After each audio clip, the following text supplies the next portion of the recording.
Hi, we're Derek and Jenna. We started our homesteading journey in 2011 with 5 small children, a garden, and a few chicks. Since then, we've added 3 more kids and a whole lot of animals. We're currently renting 37 acres in the Blue Ridge Mountains, where we raise grass-fed beef, grass-fed dairy, pastured poultry and pork, free-range eggs, and a large garden. We also have a couple pet goats, several barn cats, and a beagle. We're working on moving from growing just our own food to selling locally. We homeschool our children and are a full-time family with hopes and goals of farming for a living. We would love to welcome y'all to follow our family on our journey. Hey y'all. What are you doing? Y'all weren't doing anything. Emma's a little impatient for the hey y'all. Okay. Hey y'all. Hey. Howdy. Hey. Hey. I don't think that's funny anymore. It was funny the first time, but I keep doing it and then I giggle. Yeah, I know. Alright. Woo! So, first of all, go ahead. you go ahead. I just have no idea what you're going to say. Well, yeah, go ahead. Is that what you were going to say? No, but go ahead. You weren't? Go ahead. We hit 10,000 subscribers. Yes. Yay, finally. So it only exciting. took us 7.5 years. Yes. Thank you all. We are so excited. It feels like this monumental, huge thing. It is monumental. I don't know what it really changes realistically within YouTube. I have no idea. But it just seems great. So we're excited about it. It's a big deal. I think it's We're a big in the deal. 5 digits. Yeah. It's awesome. So thank you all. We appreciate you. And we just wanted to share our excitement about that. That's like... Yes. And second of all... It's Q&A time. Q&A. You want to tell how this came about? I don't even remember. I've had so much going on, my head is spinning right now. So anyway. So the other day I was like, I had mentioned we need to do a Q&A sometime, and he was like, yeah, we do. So the other day I'm like, oh, I'm going to make a little thing and put it on Instagram and Facebook about a Q&A. Oh, yeah. And I put it up, and then I checked my notifications because I have a comment. And it was Derek saying, I had no idea we were doing this.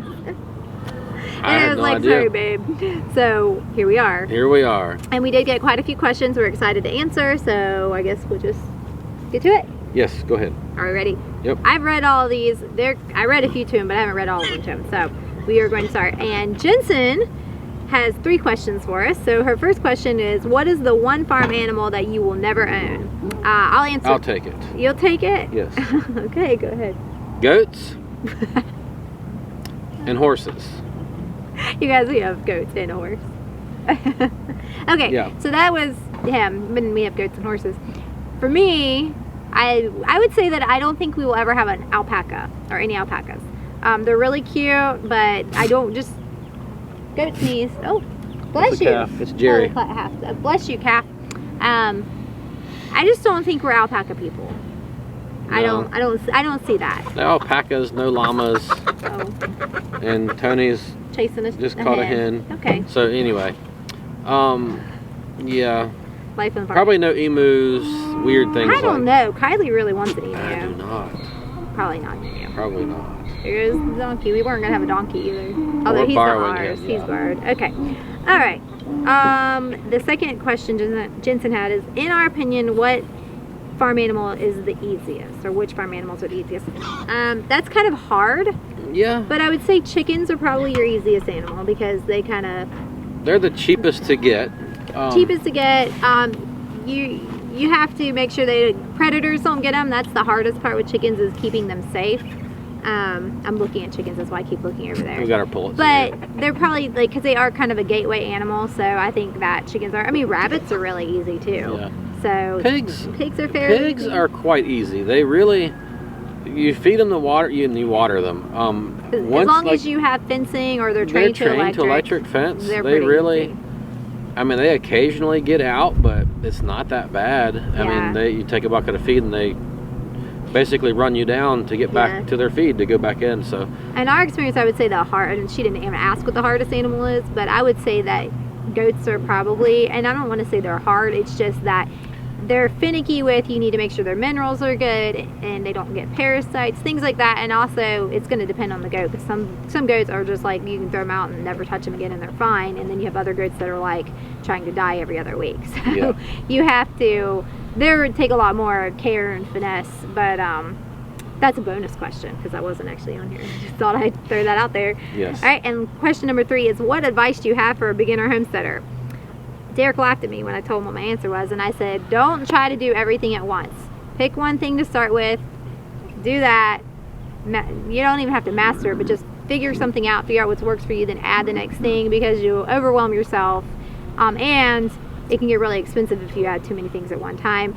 With that being said, we're notorious for like doing a million things I have an idea. The next day we're going to get some kind of new animal. Yeah, so, but it's been a process. We started out slow. We got some laying chickens. We started out slow, and y'all got like 6 chickens. The next week you went and we had 18 or 24 chickens. Yeah, then we ended up with 4 or 5. We were going to get 1 pig, and then we ended up with 3 pigs. And we were going to get 50 meat birds, and we ended up with 100 meat birds. Yeah, so. Yeah. But we did add one thing at a time when we started. But that's been like 10 years. So at this point, we're kind of like, hey, you know, it's like when we had kids. We had 1, 2, 3. Then after that, we were outnumbered, and we're just like, here's another one. Here's another. Yeah. But yeah, I say for a beginner, I think that start slow. Don't be intimidated. And also, if you're in that stage of wanting to homestead, you know, make that your classroom. That's what Jess at Roots and Refuge always says. Your waiting room can be your classroom, and learn as much as you can.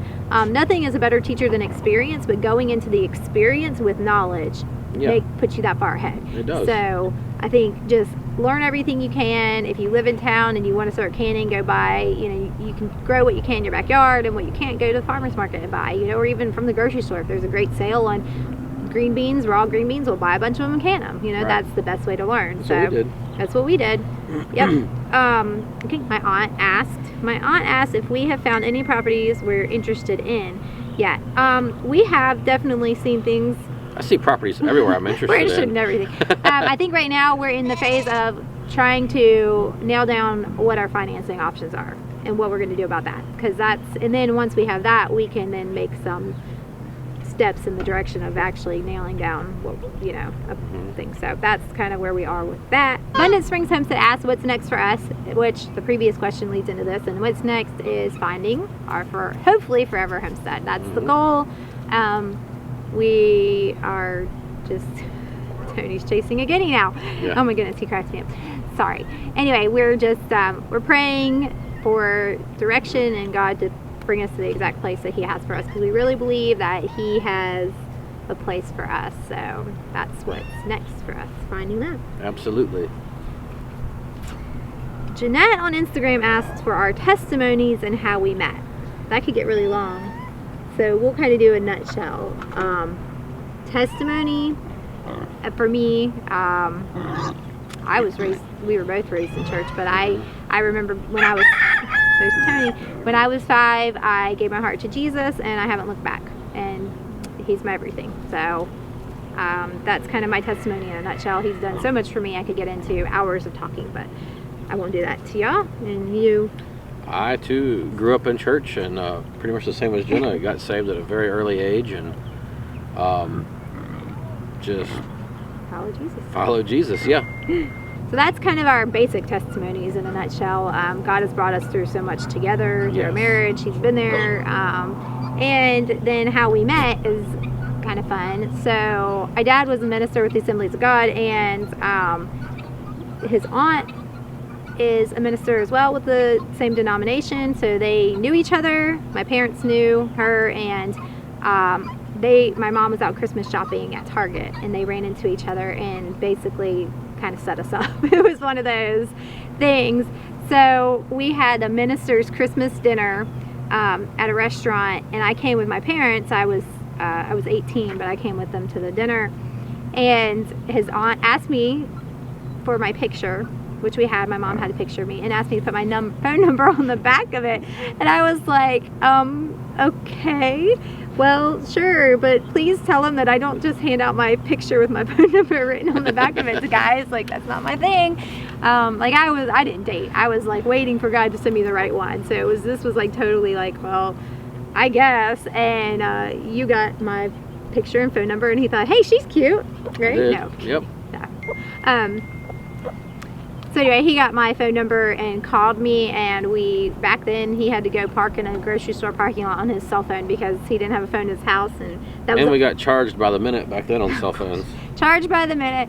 He didn't have cell service at his house, so he had to park at the grocery store. It was freezing cold because it was the middle of the winter, and he called me, and we talked till his phone died. Just talked, never planned like a meet or anything, but I think we both just knew, like we talked forever. And then he called me the next day because he had to charge his phone, and then he called me and planned, and he came to church, my church, that Sunday night, and that was August 9th, 2001. Yes. No, it wasn't. No, not August 9th. Wow. December 9th. Sorry, August 9th, our anniversary. December 9th of 2001. Mm-hmm. Came to my church that Sunday night, and we all went out to dinner, my family, and well, half the church, because you know how that is. Yeah. Everybody went out. Everybody was going on our date with us, because everybody was like wanting to, you know, meet this guy and see who he was and what he was all about. And so anyway, that was pretty much it. We got engaged in January 29th. Okay, we knew each other for 7 weeks before we got engaged. As a mom with kids that are nearing the age I was when I got married, I'm like, no, there's no way I would let my kids do that. But it worked out great for us. I'm glad my parents were okay with it. And it was one of those things we all just knew. I mean, we just knew. And then we got married August 9th, the 2002. So yeah, we're going up 19 years. I'm not. Does that sound right? Do you have anything to add to that? No, I'm that's just great. taking over. And I'm listening. Like I said, my head is spinning. It's all new story to you. Yeah. No, just kidding. I know the story. Okay, so Karen on Facebook asked me how we store potatoes and onions for the winter, because she doesn't have a basement and keeps in a dark closet, but they still sprouted, and she lost over half of them. We have not successsually grown and stored onions at this point. That's going to be something that we're going to hopefully do. We're getting some onions. A friend is giving us some onions. So I can't give you any advice on onions. Potatoes, we have grown potatoes, and we didn't have anywhere great to store them, so we put them in bushel baskets, or half bushel. They're not full bushel, little baskets on our pantry shelf. And they kept for a long time. They will sprout, and then you can save them and plant them the next year. Yeah. But we don't have a great way to store stuff like that right now, so I'm no expert at that, but that's, for us, that's just what we do. When we get our own place, forever place, we plan to do a root cellar. Yeah, we're going to definitely we're just going to dig a root cellar and use that. Yep. And then Plain Speaker on YouTube, who has been following us for a very, very long time, and we appreciate you, asks, question is, because of the mold in the trailer, are we all piled up in the camper, and what is our sleeping arrangements for such a big family? And he knows that full-time farming is our goal, but what is our interim income with our possible move to Tennessee, or with moving? So yes, we are all piled up in the camper. Yes. Our sleeping arrangements is that the camper, we have a bed, a queen size bed, I guess, in the bedroom. Yeah. Then there's a pull-out couch bed. There is a chair that is suitable to one of the little ones sleeps in. And then the table turns into a bed. And then we also can fit a twin mattress in the floor. We actually could also fit a crib mattress in the floor, and we were talking about getting one, because amazingly enough, we don't have a crib mattress anymore. I don't know how many we've been through, but so we can split the kids up pretty well. You know, a couple of boys on this bed, a couple of girls on that bed. So Jack gets his own twin mattress on the floor. Mattress on the floor. He does get his own bed. So that's what we're doing as far as sleeping arrangements. It's working for right now. Hopefully this won't be a very long-term situation. Right. So we've been there just over a month, and it's been fine. It's went about pretty good. It's not that bad. I mean, the kids were sharing rooms anyways. There were 4 in each bedroom, and they had bunk beds. So, but the truth is, if you have kids, multiple kids, you know that they probably aren't all going to sleep in their own bed anyways. They're all going to end up climbing in another bed or in your bed or whatever. Right. So, it's just wherever they end up sleeping, basically. And then as far as the interim income, because we are, but when making income farming, we're waiting on chickens that when we have to raise for 8 to 10 weeks, then sell them. We're going to butcher some steers, but that's going to be later on. There's a guinea. Yes. But you want to take this question because you're the income guy. I mean, I can do a lot of things. I do same thing thing I'm doing now. Yeah, I mean, we do remodel stuff. We mow grass. Building a deck. We do landscaping. Build decks. We do tree work. I mean, occasional floor. Pretty much anything to make a dollar. Yep. I mean, tile work, backsplashes in the showers. Yeah. I have my blog, and it brings in a few $100s a month. It's not something that's excessive income, but it helps. And then also the YouTube channel, we don't make a lot on YouTube, but we're seeing that tick up every month a little bit. Yep. It's still less than the blog makes, but sorry about the guinea guys. They're just loud. So between the blog and the YouTube, that helps a little bit, and then he just works. I mean, he just picks up jobs. And then we will be coming into the summer, late spring and early summer, we'll be getting into where we can actually make income. We'll have pigs that are ready to butcher so we can sell them. We're going to have chickens ready to go. We're going to have our beef that hopefully by the end of the summer or the fall, we'll have grass-fed beef ready. Should I go chase it off?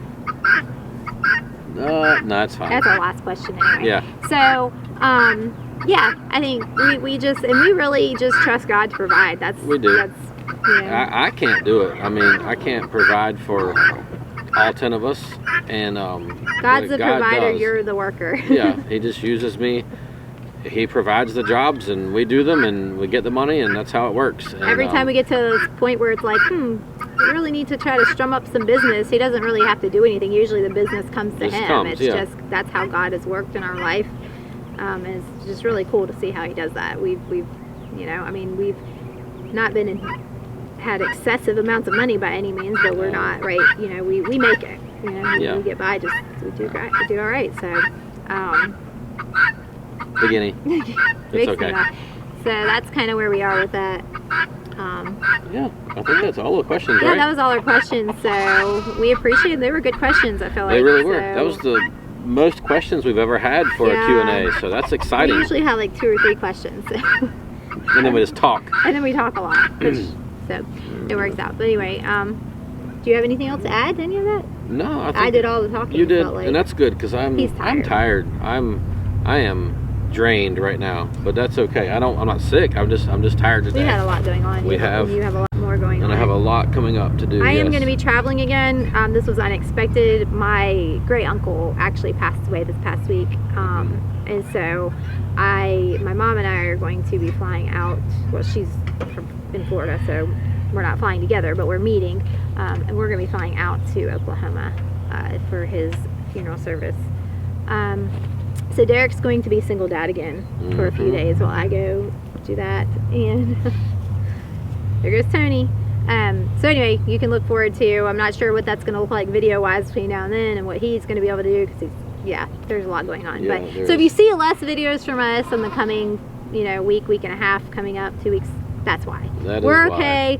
We're fine. We're here. It's just with me leaving, he doesn't do any computer work, editing and all that. I do all that. So he can do filming. The last time I left town and left him filming, he's like, I got a lot of footage for you. And I'm like, good. There were 108. Was it 108? I don't remember. 108 video clips for me to edit. It's like, I did good. Yeah, you did great. I was like, wow, that's a lot of footage for me to edit, babe. Thanks. So, no, it was good footage that worked out. But, so I don't know what you'll end up with this time. But hopefully we'll have time to get some videos done before I leave and scheduled. And then when I come back, I can edit whatever he's done while I'm gone. So, sounds like a plan to me. Anyway, all right. Well, thanks for helping us hit that 10,000. We appreciate y'all. Awesome. That is amazing. Yeah, we're really excited about that. We appreciate you guys so much. If you're not subscribed and you want to join the 10,000 other people that are, you can hit the subscribe button, hit the notification bell. You'll be notified every time we upload a video. If you hit the thumbs up, YouTube knows that you like what you're seeing here. And please comment below and let us know what you think. And if you have more questions, we'll try to answer them in other videos. So you can leave questions for us anytime. And we'll catch you guys next time. Catch you later.